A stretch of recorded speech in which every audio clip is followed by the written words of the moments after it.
გამარჯობა, მე ვარ მისტერ რეზუმენ. დღეს მე ვაპირებ ავხსნა საქმის და დრამის ჟანრის ფილმის სახელწოდებით Big Brother. წინ სპოილერებია, ყურადღებით იყავით ფრთხილად. ჰენრი დაბრუნდა ჰონგ-კონგში მას შემდეგ, რაც წლების განმავლობაში მსახურობდა ამერიკის შეერთებული შტატების არმიაში. მასწავლებლად მუშაობის დაწყების სურვილით, იგი მიდის თავის ძველ სკოლაში, თაქჩის საშუალო სკოლაში. დირექტორი აღნიშნავს, რომ მას არ აქვს სწავლების გამოცდილება, მაგრამ მას შემდეგ, რაც ის აჩვენებს რეკომენდაციის წერილს, მაღალი თანამდებობის პირისგან მას სამსახურს აძლევენ. სანამ ჰენრი წავიდოდა, დირექტორი აცნობებს მას, რომ კლასი, რომელიც მას დაენიშნა, სკოლის ყველაზე ცუდია. პირველი სასკოლო დღის დილას ჰენრი შედის კლასში და ხედავს, რომ იქ აბსოლუტური ქაოსია. ზოგიერთი მოსწავლეს ძინავს, სხვები მღერიან, ზოგი ვიდეო თამაშებს თამაშობს, მაშინ როდესაც მათი საკმაოდ დიდი ნაწილი პორტატულ ქურაზე რამეს ამზადებს.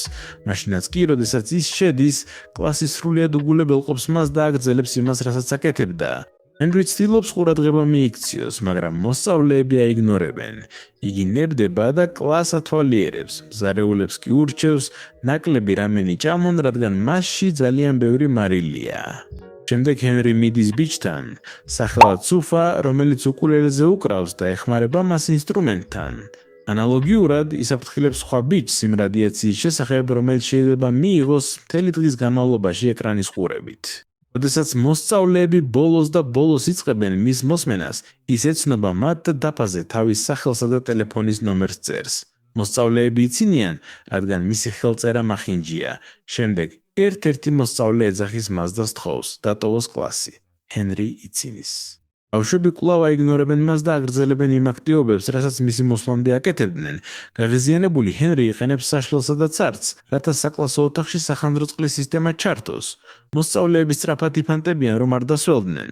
ბოლოს იგი ახერხებს მათი სრული ყურადღების მიპყრობას და ოფიციალურად მიესალმება მათ თავის კლასში.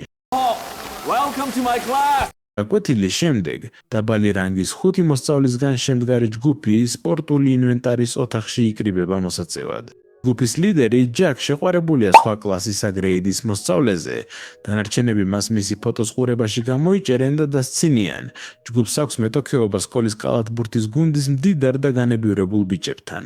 ისინი შედიან ინვენტარის ოთახში და ჯაკს, როგორც ყოველთვის, დასცინიან, რადგან ის ღარიბია. მოგვიანებით კალათბურთის გუნდი ვარჯიშობს, ხოლო ჯაკ და მისი ჯგუფი მათ ახლოდან აკვირდებიან. ჯაკს მოედანზე ბოთლი უვარდება, რაც გუნდის ლიდერის წაქცევას იწვევს.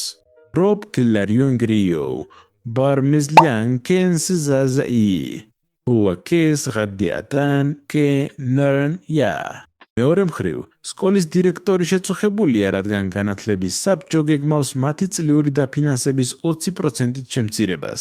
საბჭოს წევრები მოდიან სკოლის დასათვალიერებლად, რათა შეამოწმონ, რაში იყენებენ ისინი თავიანთ სახსრებს.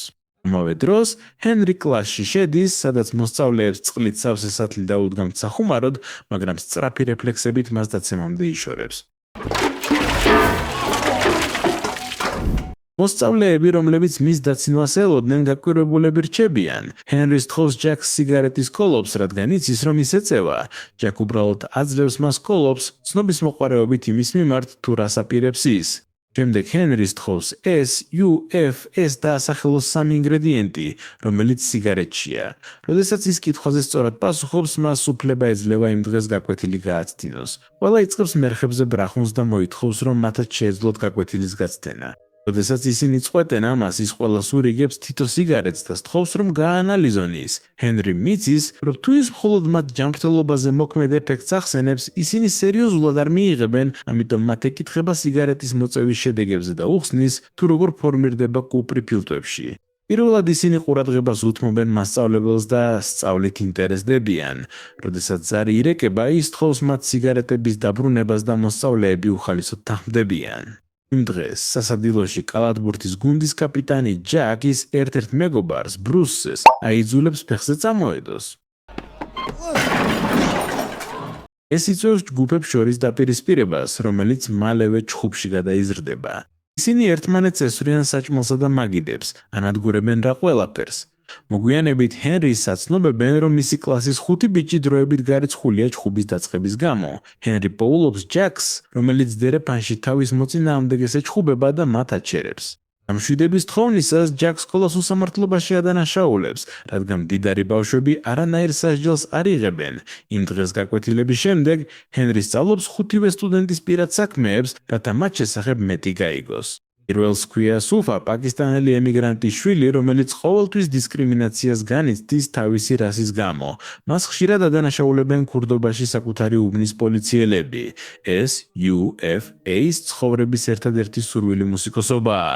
მეორე მოსწავლე გოგონაა, სახელად დენან. ის დაბადებიდან მამისთვის იმედგაცრუება იყო, რადგან მას ყოველთვის ვაჟის ყოლა სურდა. მთელი ცხოვრება დენან ცდილობდა მამის პატივისცემის მოპოვებას. მან თმაც კი შეიჭრა და მანქანებით თამაშობდა, რათა ბიჭად გამოესაღებინა თავი.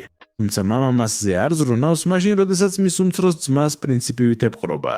გარდა ამისა, არსებობენ ძმები, სახელად ბრუს და ქრის. მათი დედა გაიქცა კაცთან, როდესაც ისინი ჯერ კიდევ ბავშვები იყვნენ, რამაც მათი მამა ალკოჰოლიკად აქცია.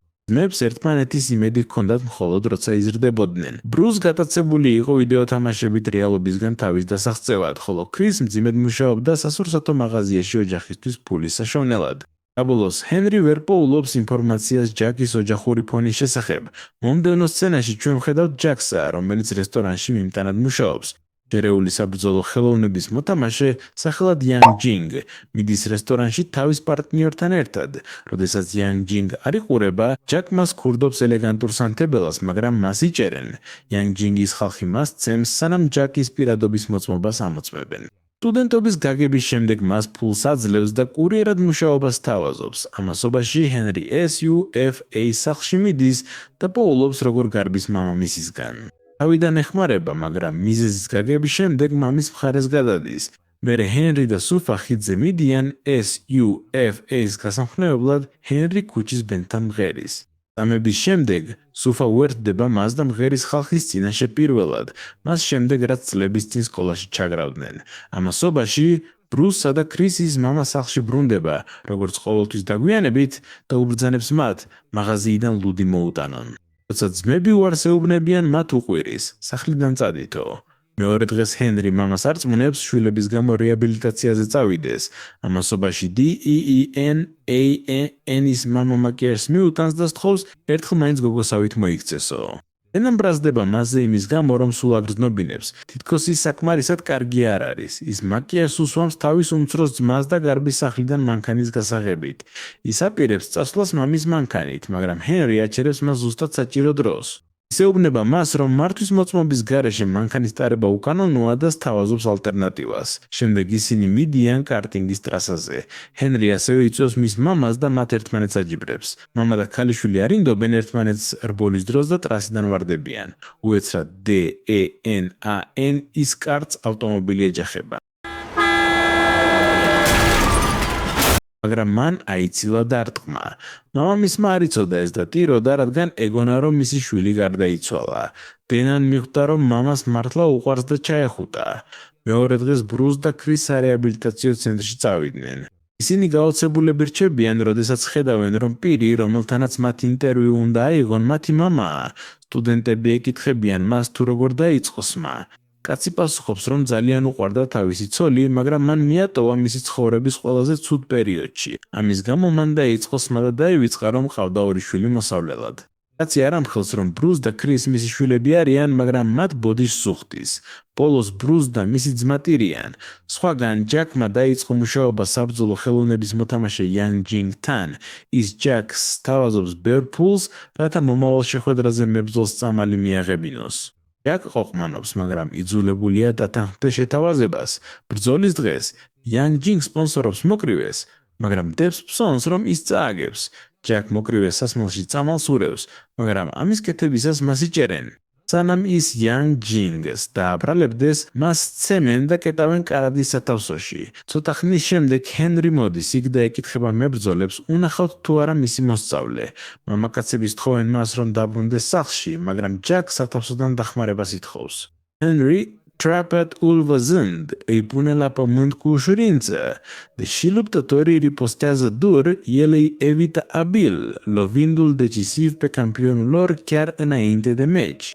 მომდევნო სცენაში ისინი საავადმყოფოში იმყოფებიან, სადაც ჰენრის დაზიანებებს მკურნალობენ. ჯაკ ცდილობს გაამჟღავნოს სიმართლე იანგ ჯინგის შესახებ, მაგრამ მას აჩუმებენ. ახალი ამბები ტელევიზიამდე აღწევს და ჰენრი ხდება ცნობილი როგორც კაცი, რომელმაც სცემა პროფესიონალი მებრძოლი თავისი მოსწავლის გადასარჩენად. სკოლაში მისი პოპულარობა იზრდება და მოსწავლეები იწყებენ მის პატივისცემას. ისინი ფეხზეც კი დგებიან მის მისასალმებლად კლასში, რაც კონტრასტში მოდის იმაზე, თუ როგორი იყო სიტუაცია ადრე. ფლეშბექი გვიჩვენებს, რომ ჰენრი სკოლაში სწავლისას ხუმარა იყო. მან წყლით სავსე ბუშტებიც კი ესროლა მოსწავლეს, რომელიც მშობლებისთვის ღონისძიებაზე ფორტეპიანოზე უკრავდა. მოგვიანებით ის იმავე სტუდენტს ეჩხუბა და ხელი მოტეხა. ის ჩხუბის გამო გარიცხეს, რის შემდეგაც მას მოუწია ამერიკის შეერთებულ შტატებში გადაფრენა. იმ დღიდან მოყოლებული მოსწავლეები ყურადღებას აქცევენ, როდესაც ჰენრი ასწავლის კლასში და ბევრს მეცადინეობენ უნივერსიტეტში მისაღები გამოცდებისთვის. ყველას კარგად მისდის საქმე, გარდა ბრუსისა, რომელიც აბებზე დამოკიდებული gachta. Brus oyunlara aldanıp ailevi dertlerinden kaçarken uyuşturucuya da bulaştı. Odaklanamadığı için sınav provasında çuvalladı. Henry yardım sözü verse de Bruce iyice depresyona girdi. საბოლოოდ სახლის აივნიდან ხდება, მას საავადმყოფოში გადაიყვანენ და კომაში ვარდება. მედი ამახინჯებს ამბავს და სკოლასა და ჰენრის ადანაშაულებს იმაში, რაც ბრუსს დაემართა. განათლების საბჭოს წარმომადგენლები ინტერვიუებს ატარებენ ჰენრისთან და გადაწყვეტენ, გაუქმონ მას მასწავლებლის ლიცენზია. როდესაც ის აგროვებს თავის ნივთებს და ტოვებს სკოლას, მოსწავლეები მისდევენ, რათა სთხოვონ დარჩენა. მისი არ ყოფნა მათ გუნება განწყობილებას უფუჭებს, მაგრამ მათ იციან, რომ უნდა ჩააბარონ მომავალი გამოცდა, რათა მან იამაყოს. იმ დღიდან მოყოლებული ისინი ორმაგად მეცადინეობენ, რათა დაუმტკიცონ სასამართლოს, რომ ჰენრი კარგი მასწავლებელი იყო. გამოცდის დღეს ჯაკ და ყველა მისი თანაკლასელი იღებენ ჰენრისგან შეტყობინებას, სადაც ის თხოვს მათ, რომ შეიკრიბონ სკოლაში გამოცდამდე 1 საათით ადრე. მოსწავლეები ხვდებიან, რომ ეს იანგ ჯინგ ის ხრიკია, რათა ბავშვები სკოლაში შეაკავოს და გამოცდაზე დააგვიანებინოს. ის ამას ჰენრისთვის გაკვეთილის ჩასატარებლად აკეთებს. ჰენრი სკოლაში მოდის. ის ათავისუფლებს მოსწავლეებს და ებრძვის იანგ ჯინგის მთელ ჯგუფს, რათა ხელი შეუშალოს მათ ბავშვების დაზიანებაში. ისინი გარბიან და სწრაფად მიემართებიან საგამოცდო დარბაზისკენ, სანამ ჰენრი იანგ ჯინგს ებრძვის. მათი ორთაბრძოლისას იანგ ჯინგ ამჟღავნებს, რომ სწორედ ის ბიჭი იყო, რომელსაც ჰენრი ბავშვობაში წყლით სავსე ბუშტები ესროლა. აღმოჩნდა, რომ რადგან ჰენრიმ ხელი მოტეხა, მან ვერ შეძლო მუსიკალურ კონკურსში მონაწილეობა. ამ ინციდენტის შემდეგ მას ფორტეპიანოზე აღარ დაუკრავს და ჰენრის ადანაშაულებს თავისი ოცნების დანგრევაში. ჰენრი ცდილობს დაელაპარაკოს მას, მაგრამ ის კვლავ ესხმის თავს. ისინი დანისთვის იბრძვიან. ბოლოს ჰენრის უჩნდება შანსი, მოკლას იგი, მაგრამ ამას არ აკეთებს. იგი პატიებას თხოვს იმისთვის, რაც ბავშვობაში ჩაიდინა და მიდის. მოსწავლეები დროულად მიდიან საგამოცდო დარბაზში და აბარებენ გამოცდას. რამდენიმე კვირის შემდეგ ყველამ წარმატებით ჩააბარა.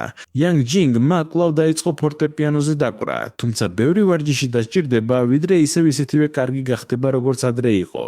ბრუს მალე გამოჯამრთელდა და პირობა დადო, რომ მომავალ წელს ჩააბარებდა მისაღებ გამოცდას. დირექტორიც გახარებულია. საბჭომ 20%-იან ბონუს აძლევს, რადგან მოსწავლეებმა მისაღებზე ძალიან კარგად იასპარეზეს. ჰენრი ისევ ასწავლის და სახანძრო სპრინკლერის ხრიკს სხვა ჯგუფსაც უკეთებს. აი, ასე მთავრდება ეს დიდებული ფილმი. გამოიწერეთ არხი, რათა ნახოთ მეტი მსგავსი ვიდეო, გააქტიურეთ შეტყობინებები და დატოვეთ მოწონება, რათა დაეხმაროთ არხს. მადლობა ყურებისთვის.